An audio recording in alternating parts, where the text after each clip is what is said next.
जंगल में रानू चिड़िया रहती थी। उसके दो बेटा थे, एक का नाम कुकू था, एक का नाम जूजू था। रानू चिड़िया अपने दोनों बच्चों से बहुत प्यार करती थी। वो दूर दूर जाकर आहार अपने बच्चों के लिए ले आती थी और उन्हें हष्ट पुष्ट बना के रखती थी।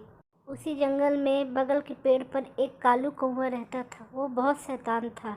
वो रानू और उसके बच्चों से बहुत ही चिढ़ता था। रानू आहार लेने के लिए कबूतर के साथ कहीं दूर जा रही थी और उसने कुकू से कहा, कुकू बेटा, मैं आहार लेने जा रही हूँ, तुम अपने भाई जुजू का ख्याल रखना।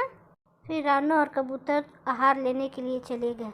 इधर कुकू और जुजू दोनों भाई मिलजुल कर खेलने लगे। कुकू जुजू से जिद करने लगा कि चलो बाहर निकल के खेलते हैं, लेकिन जुजू बोला कि नहीं मम्मी। जुजू ने कहा कुकू से, नहीं, माँ ने हमें बाहर निकलने से मना किया है, हम दोनों भाई घर में ही खेलेंगे। कालू कौवा सोचने लगा कि रानू का घर तो बहुत अच्छा है, क्यों ना इन दोनों बच्चों को मैं घर से बाहर निकाल कर घर पर कब्जा कर लूँ। कौवा रानू चिड़िया के घर पर जाता है और कुकू और जुजू से बोलता है, जुजू बेटा, कुकू बेटा, तुम बाहर देखो जाके, मैं तुम्हारे लिए बहुत अच्छा अच्छा फल लेके आया हूँ।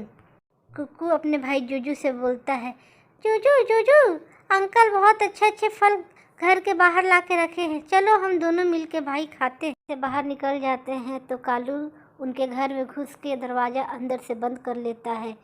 ये सब देखने के बाद कुकू दरवाज़ा को पीटने लगता है और बोलता है, अंकल अंकल, दरवाज़ा खोलिए, दरवाज़ा क्यों बंद कर लिया आपने। तो कालू बोलता है, कौन सा अंकल, किसका अंकल, ये घर तुम्हारा नहीं, ये घर मेरा है। कुकू और जुजू दोनों मिलकर रोने लगते हैं। तब तक से रानू चिड़िया भी कबूतर के साथ वहाँ आ जाती है और बोलती है, कुकू बेटा, तुम क्यों रो रहे हो, और जुजू भी रो रहा है, क्या बात है। तब कुकू बोलता है, मम्मी मम्मी, जब आप आहार के लिए चली गई तो कालू कौवा अंकल आए और हमारे घर पर कब्जा कर लिया माँ, अब हम कहाँ जाएंगे, अब हमारा क्या होगा। ये सुनकर रानू भी परेशान हो जाती है और कबूतर की तरफ देखती है। कबूतर बोलता है, ऐसे कैसे कोई किसी का घर हड़प लेगा, चलो हम कालू कौवा से बात करते हैं। कबूतर दरवाज़ा खटखटाता है, बोलता है, कालू, तुम ऐसे कैसे कर सकते हो, दरवाज़ा खोलो। कबूतर के बहुत खटखटाने के बाद भी जब कालू दरवाज़ा नहीं खोलता है तो रानू परेशान होने लगती है और कबूतर से बोलती है, कबूतर भाई, चलो इस बात को हम चल के सरपंच के पास चलते हैं। फिर कबूतर और रानू दोनों मिलकर, रानू चिड़िया बोली, सरपंच जी, सरपंच जी। सरपंच बोला, क्या हुआ रानू, तुम इस तरह दुखी क्यों हो रही हो। तब फिर रानू ने कहा, सरपंच जी, कालू कौवा ज़बरदस्ती मेरे घर में घुसकर मेरे घर पर कब्जा कर लिया है, अब मैं अपने छोटे बच्चों को लेके अपना घर छोड़कर कहाँ जाऊँ, आप कुछ करें।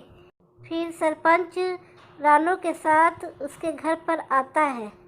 कालू कौवा से बोलता है, कालू कौवा, कालू कौवा, तुम रानू के घर से बाहर निकलो। पर कालू कौवा चील सरपंच की एक नहीं सुनता और अपने कान को बंद करके चुपचाप उस घर में सो जाता है। फिर चील सरपंच अपने सैनिकों को आदेश देता है कि रानू के घर में आग लगा दो, उसमें कालू कौवा जल के मर जाएगा। सुनते ही कालू कौवा घर से फट से बाहर आ जाता है और रानू के पैर पर गिरकर बोलता है, रानू बहन, मुझे क्षमा कर दो, मुझसे गलती हो गई, और चील सरपंच से भी माफ़ी मांगता है। फिर चील सरपंच उसे वहाँ से भगा देता है और रानू चिड़िया अपने बच्चों के साथ वहाँ खुशी खुशी रहने लगती है।